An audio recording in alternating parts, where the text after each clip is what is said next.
Dear students, आइए हम figures of speech को कंटिन्यू करें। Epigram is a short witty saying often giving antithetical ideas। यानी कि एपिग्राम एक इस तरह का फिगर ऑफ स्पीच होता है जिसमें हम कोई शॉर्ट, बहुत ही छोटा सा, बहुत ही कम शब्दों में कोई बहुत ही विटी प्रोवर्ब या सेइंग हम कहते हैं जो हमेशा एंटीथेटिकल दिखता है, ऑपोजिट दिखता है। जैसा वो कहता है उसके जो है वो एब्सोल्युटली ऑपोजिट मीनिंग देता है। कुछ ये बहुत ही सिमिलर पैराडॉक्स की तरह होता है। अगर जो ऑप्शंस में आपके पैराडॉक्स है तो आप पैराडॉक्स के साथ जाएंगे, अगर जो पैराडॉक्स नहीं है तो आप हमेशा एपिग्राम के साथ जाएंगे अगर जो ऑप्शन में एपिग्राम है। तो जैसे एग्जाम्पल में देखिए, fools rush in where angels fear to tread. ये जो लाइन है ये एक्चुअली E.M. फॉस्टर से ली गई हुई है। कह रहा फूल्स रश इन, मूर्ख वहां जाने में बिल्कुल ही नहीं घबराते हैं। Where angels fear to tread, जहां एंजल्स डरते हैं जाने से। तो देखिए स्टेटमेंट कैसा है, एंटीथेटिकल। फिर अगला, child is the father of man, यहां द भी कर सकते हैं, यहां भी द कर सकते हैं। Child is father of man. देखिए ये भी सेंटेंस दिखने में क्या लग रहा है, एंटीथेटिकल, ऑपोजिट मीनिंग दे रहा है, लेकिन कहीं ना कहीं से जब आप प्रॉपर अटेंशन पे करेंगे तो आपको लगेगा दैट इट इज करेक्ट। फिर देखिए, arts lying in hiding art.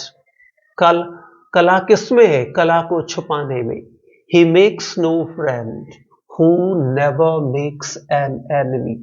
वो व्यक्ति तो कोई दोस्त नहीं बनाता है जो कोई दुश्मन नहीं बनाता, यानी कि जिसका कोई दोस्त नहीं होता उसका कोई दुश्मन भी नहीं होता। नेक्स्ट देखिए, ट्रांसफर्ड एपिथेट, या इसी को हम कहते हैं हाइपैलजी।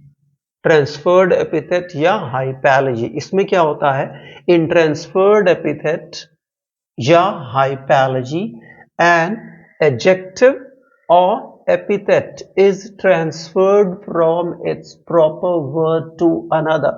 इसमें क्या होता है, ट्रांसफर्ड एपिथेट में जिसको हम दूसरा नाम से क्या, जिसका दूसरा नाम क्या होता है, हाइपैलजी, या हम इसे हाइपैलजी के नाम से भी जानते हैं। इसमें क्या होता है कि जो एडजेक्टिव होता है जिसको हम एपिथेट भी कहते हैं, ये उस वर्ड के लिए नहीं होता है, उस वर्ड के साथ ये यूज नहीं होता है जिसके साथ ये एसोसिएटेड होता है, या जिसके साथ ये एब्सोल्युटली अप्रोप्रिएट होता है, या जिसके लिए ही ये एक्चुअली यूज होता है। एग्जाम्पल से हम ज्यादा अच्छा समझेंगे। देखिए, my dad spent a sleepless night. तो ये जो नाइट जो थी, ये जो नाइट, ये एक्चुअली स्लीपलेस नहीं थी। स्लीपलेस कौन है, माई डैड, लेकिन यूज होना चाहिए माई डैड के लिए स्लीपलेस एडजेक्टिव, लेकिन यूज किसके लिए हो रहा, नाइट के लिए। So this is transferred epithet. यहां ये जो एडजेक्टिव है दैट इज एपिथेट, ये एक्चुअली यूज होनी चाहिए माई डैड के लिए, यूज इसी के लिए हो रहा, लेकिन किसके साथ हो रहा है, नाइट के साथ। ये नाइट के साथ फिट नहीं है, ये किसके साथ फिट है, डैड के साथ, लेकिन यूज किसके साथ हो रहा है, नाइट के साथ। This is transferred epithet. देखिए फिर, she shook her doubtful long hair. तो ये शी है, इसने हिलाया, लेकिन किसके साथ, डाउटफुल लॉन्ग हेयर नहीं, ये हेयर डाउटफुल नहीं है इसके, ये कौन है, शी है, लेकिन यूज इसके लिए ना होकर के यूज किसके लिए हो रहा, लॉन्ग हेयर के लिए।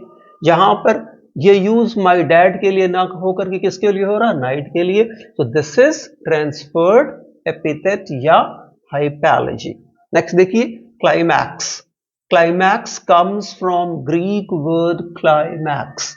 ये जो क्लाइमैक्स वर्ड है इंग्लिश का, ये ग्रीक वर्ड क्लाइमैक्स से आता है, जिसका मतलब होता है लैडर। कह रहा है इस फिगर ऑफ स्पीच क्या होता है, in it something is arranged in increasing order. इसमें किसी चीज को, किसी सीरीज को, किसी इवेंट्स को या सीरीज किसी सीरीज ऑफ इवेंट्स को एक हम प्रॉपर इंक्रीजिंग ऑर्डर में रखते हैं, डिक्रीजिंग ऑर्डर में नहीं। जैसे देखिए, लाइफ, लिबर्टी एंड परसूट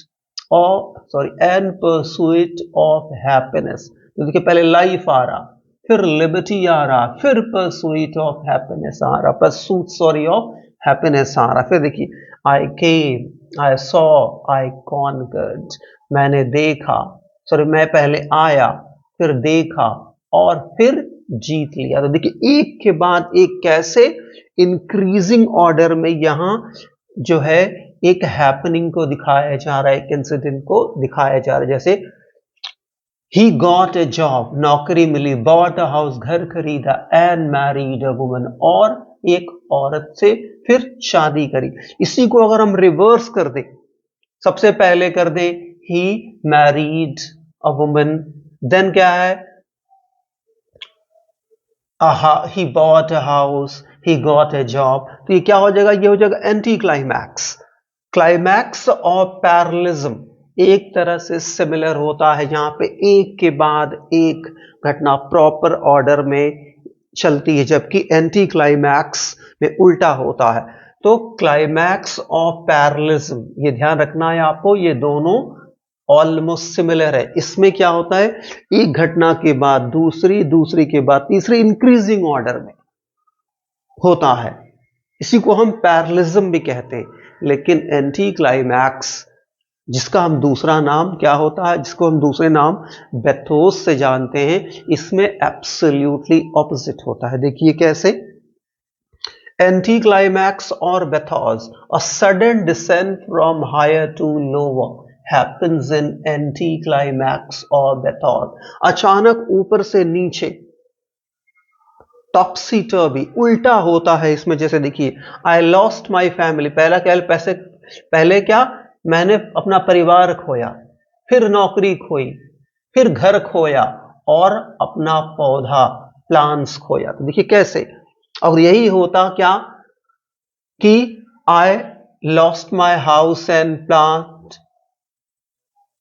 जैसे यहां होता I lost my job, lost my house and plants, और एंड माई फैमिली, लास्ट में ये फैमिली यहां होती, तब ये क्या हो जाता, एंटी क्लाइमैक्स हो जाता। लेकिन सबसे पहले क्या, फैमिली, फिर जॉब, फिर घर, फिर plants. So I hope my dear learners, ये जो फिगर्स ऑफ स्पीच हमने इस वीडियो में प्रॉपर वे में डिस्कस किया है और इसको एग्जाम्पल्स के थ्रू समझा है। आई होप ये आपको समझ में आ गई होगी। Provided that you find it difficult to understand, feel absolutely free to let me know. Thank you.